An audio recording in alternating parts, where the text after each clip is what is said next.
Hello, నమస్తే, Aadab, welcome to KSP view. మీరందరూ expect చేస్తున్నట్టే నేను ఇవాళ అఖండ 2 చూశాను. మనం బోయపాటి అండ్ బాలకృష్ణ గారి సినిమాకి వెళ్తున్నప్పుడు ఒక రకమైన ఎక్స్పెక్టేషన్ పెట్టుకొని వెళ్తాం. ఒక ఎగ్జైట్మెంట్తో వెళ్తాం. అన్నీ మర్చిపోయి అక్కడ నిమగ్నమయ్యేలా చేస్తారు అని అనుకుని వెళ్తాం.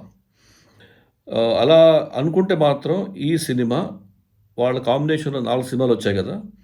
అందులో I would say this as the last. అంటే నాకు ఫస్ట్ 'లెజెండ్' బాగా నచ్చింది. తర్వాత 'సింహ', 'అఖండ 1', 'అఖండ 2'. అంటే బాలేదంటే అలా అని చెప్పను నేను. డెఫినిట్‌గా ఈ సినిమా మీరు చూసి చెప్పండి ఎలా ఉందో. డిఫరెంట్‌గా ఉంది.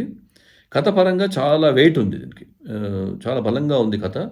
ఆ కథ కొందరికి నచ్చకపోవచ్చు, కొందరికి అర్థం అవ్వకపోవచ్చు, అర్థం కాకపోవచ్చు. అది పక్కన పెడితే నేనేమంటాను before I talk about the movie, 3 రకాల ప్రేక్షకులు ఉంటారండి. ఒకరేమో ప్రేక్షక దేవుళ్ళు అనబడే ఫ్యాన్స్. ఓకే. వాళ్ళు ఎప్పుడు సినిమా కోసం పాపం వెయిట్ చేస్తుంటారు. వాళ్ళు సోషల్ మీడియాలో పోస్ట్ చేస్తారు, హైప్ చేస్తారు, పాటలు వింటారు. ఒక హీరో ఉంటే ఎక్స్‌పెక్టేషన్ పెట్టుకుంటారు. సో, వాళ్ళకి ఎలా ఉన్నా సరే వాళ్ళు ఫస్ట్ డే వచ్చేస్తారు. కొంత బాగున్నా సరే వాళ్ళ భుజం మీద మోసుకొని దాన్ని సినిమాని హిట్ చేసేస్తారు. బాలేదనుకోండి వాళ్ళు చాలా డిసప్పాయింట్ అవుతారు. రెండో కేటగరీ ఏంటంటే మాలాంటి వాళ్ళు. Cinema lovers. అంటే ఫస్ట్ వాళ్ళు కూడా సినిమా లవర్సే. మేమేంటంటే ఈ బాక్స్ ఆఫీస్‌లో హిట్ అయిందా? ఫ్లాప్ అయిందా? దాన్ని పట్టించుకోము. ఎక్కువ బయాస్ ఉండదు. ఈ సినిమా హిట్ అవ్వాలని, ఆ హీరో బాగుండాలని, ఈ హీరో అలాంటివి ఉండవు. మంచి సినిమా వెళ్తాం. మంచి సినిమా అంటే బాగుందనుకుంటాం. ఇలా రివ్యూ పెడతాం. లేకపోతే కామ్‌గా ఉంటాం. ఇంకా మూడో కేటగరీ ఏంటంటే వాళ్ళు వెయిట్ చేస్తుంటారు. అసలు థియేటర్‌కెళ్ళి చూడాలా? వద్దా? ఓటీటీలో చూడాలా? వాళ్ళ ఫ్రెండ్స్‌ని ఇలా రివ్యూస్‌ని వాటి వీటి ఫాలో అవుతుంటారు. వాళ్ళు పెద్దగా అన్ని సినిమాలు పెద్దగా పట్టించుకోరని అనిపిస్తుంది. సో, ఈ సినిమా నేను మాట్లాడేసరికి ఏంటంటే, ఆ థర్డ్ కేటగరీ వాళ్ళు బహుశా థియేటర్‌కి వెళ్ళకపోవచ్చేమో. But I don't think you should do that. Try and test it out. Category 1 ఫ్యాన్స్‌కి బాగా నచ్చుతుంది. చాలా హై ఎలిమెంట్స్ ఉన్నాయి.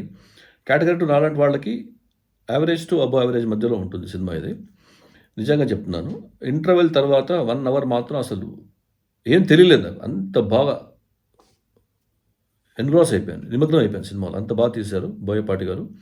అండ్ బాలకృష్ణని మెచ్చుకోవాలండి. ఎట్ దిస్ ఏజ్ అంత హెవీ మూవీస్ చేయడం అనేది, అంత ఫైటింగ్ సీక్వెన్సెస్, ఆ dialogue deliveries, my God!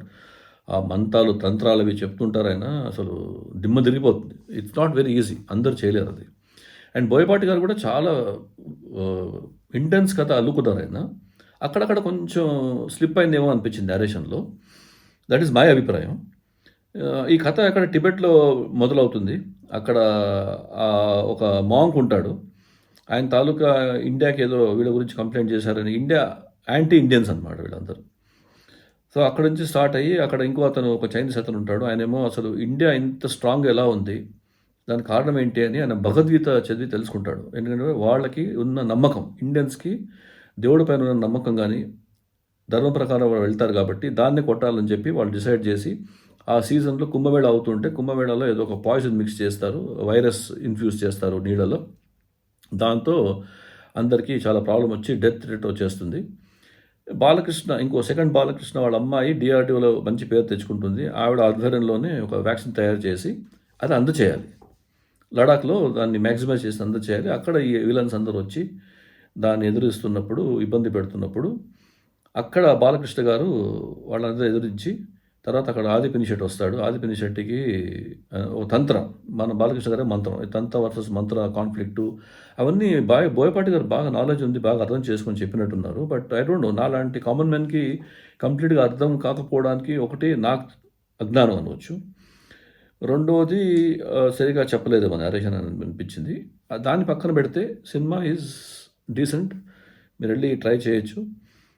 And Thaman music గురించి మాట్లాడితే 'అఖండ 1' నాకు కొంచెం ఇబ్బందిగా అనిపించింది. చాలా లౌడ్, నాయిసీ అనిపించింది నా అభిప్రాయం.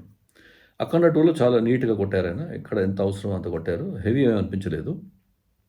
అండ్ 'అఖండ' రోలే చాలా ఎక్కువుంది. చాలా బాగుంది అది. ఆయన బాలకృష్ణ గారికి హ్యాట్స్ ఆఫ్ చెప్పాలి. సో, నేను అన్నట్టుగా Boyapati and Balakrishna combination still it is good. But not as good as the other movies. ఇంకేముంది? That's it. This is my opinion. మీ ఫ్రెండ్స్‌కి షేర్ చేయండి, లైక్ చేయండి, సబ్స్క్రైబ్ చేయండి, క్రిటిసైజ్ చేయండి, తిట్టండి. బట్ మంచి సినిమాలు చూడండి.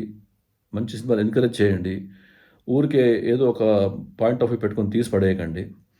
Let's encourage all good movies. ఎందుకంటే ఒక్క సినిమా హిట్ అయిందంటే 300-400 ఫ్యామిలీస్ బతికేస్తారు. సో ఇదొక పరిశ్రమ. కాబట్టి మీకు వీలుంటే డెఫినిట్‌గా ఎప్పుడు సినిమాలు చూడాలి, ఎంకరేజ్ చేయాలి. అన్నీ అద్భుతంగా ఉండకపోవచ్చు. అన్నీ మరీ వరస్ట్‌గా ఉండకపోవచ్చు. కొన్ని బావుంటాయి. For the effort that they put, I think we should encourage them. ఈ మంచి మాటలతో, ఈ ఎంకరేజింగ్ వర్డ్స్‌తో మీ అందరికి సెలవు తీసుకుంటాను. Love you all. Take care.